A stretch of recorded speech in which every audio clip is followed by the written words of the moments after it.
Bismillahirrahmanirrahim. Assalamualaikum warahmatullahi wabarakatuh.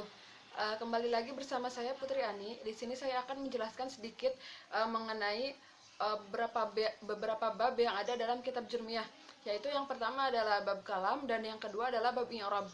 Di sini saya akan menjelaskan saya hanya akan menjelaskan saja untuk materinya. Lebih lengkapnya saya akan simpan link di description box dari blog dari video ini. Baik, langsung saja. Yang pertama adalah bab kalam. Bab kalam itu yang pertama syarat kalam itu ada 4. Yang pertama itu adalah lafadz, murakkab, kemudian mufid, kemudian wadih. Yang mana jika salah satunya belum terpenuhi maka belum bisa disebut dengan kalam. Lafadz itu yang pertama adalah lafadz. Lafadz itu adalah suara yang mengandung huruf hijaiyah. Kemudian yang kedua adalah murakkab, yaitu kalimat yang tersusun dari 2 kalimat atau lebih. Kemudian yang ketiga adalah mufid atau sesuatu yang dapat memberikan faedah dan juga harus bisa dipahami oleh orang yang mendengarkan. Kemudian yang terakhir adalah wadih, yaitu berbahasa Arab.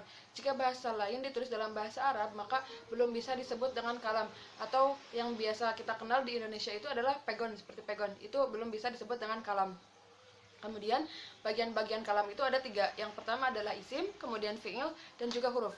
Isim itu adalah nama, yaitu baik itu nama dari nama orang, nama hewan, nama buah, nama tumbuhan, nama alamat, dan nama-nama yang lainnya. Kemudian yang kedua adalah fi'il. Fi'il itu adalah kata kerja.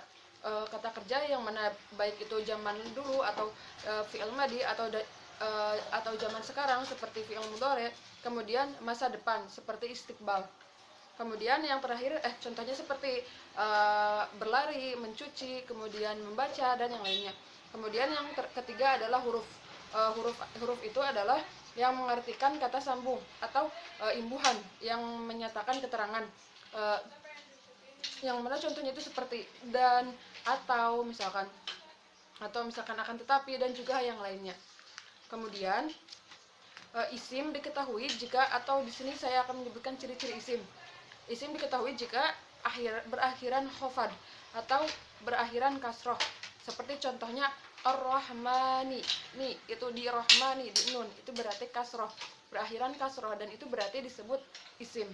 Kemudian diakhiri dengan yang kedua, ciri yang kedua adalah diakhiri dengan tanwin, yaitu contohnya seperti qalamun. Nah, qalamun itu di mim itu huruf terakhir dan berharokatnya itu tanwin, baik itu man, min, mun, itu tetap ciri-ciri isim, yaitu tanwin, berakhiran tanwin. Kemudian yang ketiga adalah diawali dengan alif lam. Nah, yang contohnya seperti al masjidu. Nah, kan tadi disebutkan kalau ciri-ciri isim itu berakhiran tanwin dan ada juga yang berawalan alif lam. Itu hanya salah satunya saja. Jika sudah berakhiran tanwin maka tidak bisa digabung dengan alif lam, dan juga jika berawalan alif lam maka tidak ada tanwin di akhirnya.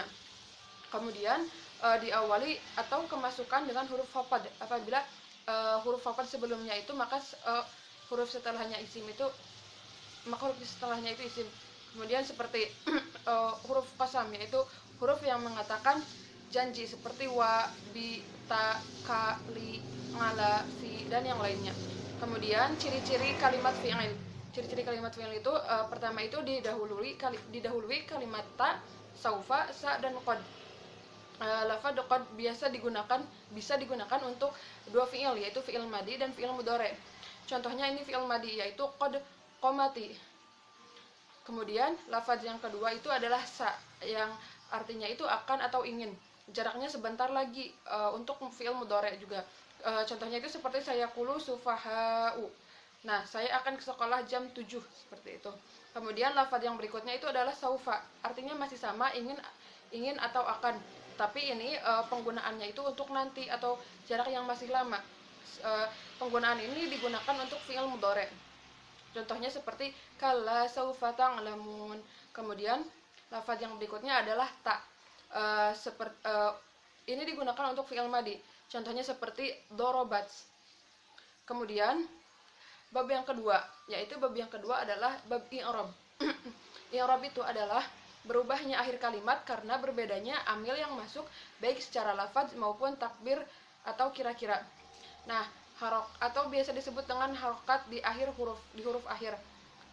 Kemudian Pembagian huruf i'rab itu ada 4. Yang pertama itu adalah huruf i'rab rofa, yaitu domah akhir kalimatnya, kemudian i'rab nasab, yaitu fathah akhir kalimatnya, kemudian huruf jar, yaitu kasroh akhir kalimatnya. Kemudian yang keempat adalah huruf jazm yang mana mati atau sukun akhir kalimatnya.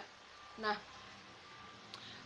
di dalam isim, i'rab isim itu hanya ada 3, yaitu adalah rofa, nasab, dan jar. Jadi pada huruf isim, pada kalimat isim itu akhirnya itu hanya akan berakhiran domah, fathah, atau kasroh saja, tidak ada jazm yaitu sukun, tidak ada.